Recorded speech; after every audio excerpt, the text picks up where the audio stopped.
Guys, this is a little barn climbing demo of how you might use a uCLIMBER in a normal work day. It'll also show you how to take your hitch climber and dial it up to a uCLIMBER in less than a minute and for under 20 bucks. Guys, our little demo scenario today is that I've been in the canopy on my double line rig. My kit is a hitch climber. I have a foot ascender on the right foot, and I'm tied in at about 90 feet with a U-saver. I'm coming down for a little break or a nice mid-morning beer, whatever, and I'm getting ready to go back up, and I'm looking at 90 feet of climbing double line. And I say to the boss as he walks by, "You got to get me a Raptor for this." And he laughs and he says, "Oh yeah, it came in this morning." And he throws me this. And he says, "Set up a uCLIMBER." And I say, "It's complicated."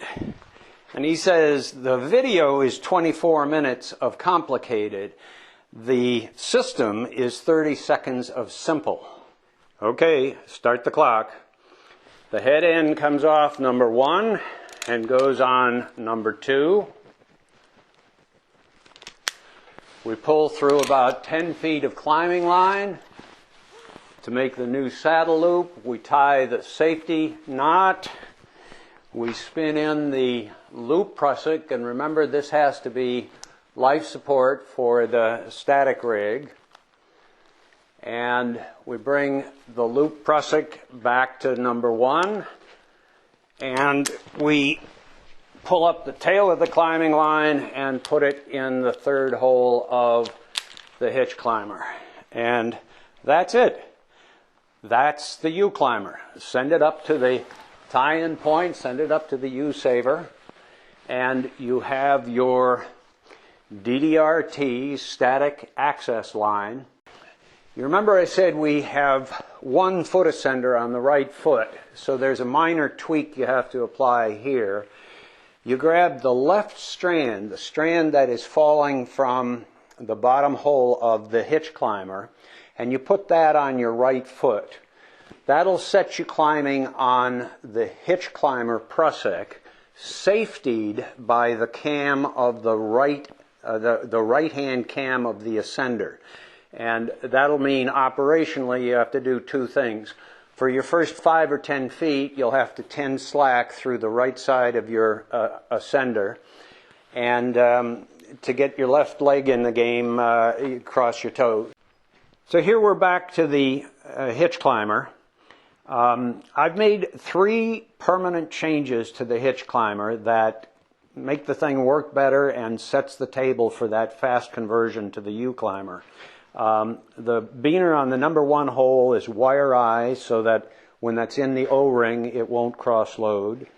I've pulled the eyes of the prusik cord to the middle hole, not to the bottom hole. And I hear somebody saying, "Well, I like that middle hole for double crotching."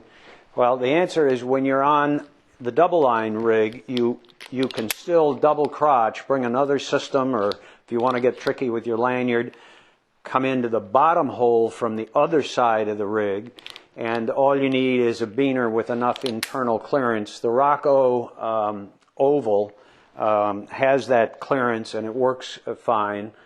Some don't, but you still have your double line capacity. And then the other permanent change I've made is I've kissed goodbye to my VT and the other cordage.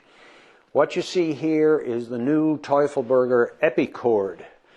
And I got to thank Eric Whipple, Oceans on the buzzboard, for putting me onto this. Eric, no wonder you're enthusiastic about it.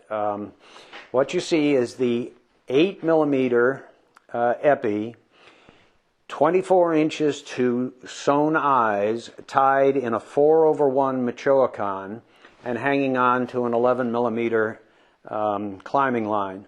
Now, maybe I've lucked out on the configuration or my weight or whatever it is, but the performance on this is just extraordinary. It's completely reliable as a grab to safety the static side of the line. When I'm on the double line rig, the sit back is about 2 inches, which is acceptable. And the advancing friction when I'm climbing double line is about half what I get out of any other cordage.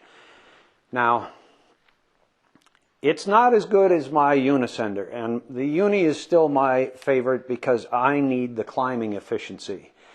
But holy smokes, it's good, and it's hundreds of dollars less. And with a rig like the uCLIMBER, you get a double bang for your buck. Not only do you save the money, but you can accommodate all your connections on carabiners, and that means you can go to sewn eyes, not spliced eyes, sewn eyes in your climbing rig, and sewn cordage in the loop prusik. Let me show you that. Okay, so here we are back on the climbing in a loop system. The loop prusik is in the system, and the hitch positioning is available to me. Now, let me show you what the sewn cordage can do to re-crotch time.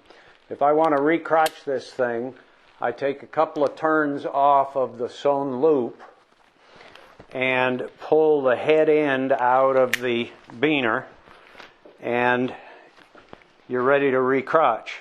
Not as fast as a regular one, but as a regular hitch climber, but it's not too shabby either. And if you don't want to re-crotch, but you want to get back to your regular hitch climber configuration, that can happen pretty fast too. Okay, that's pretty much it. You guys know that I have no financial affiliations with anything that I show you here. But in the case of this epicord, here's a special message to Teufelberger. If you guys find a way to send me a lifetime supply of the 8mm, I'll find a way to deal with the ethical dilemma. This is nice design work, guys. Thanks for watching.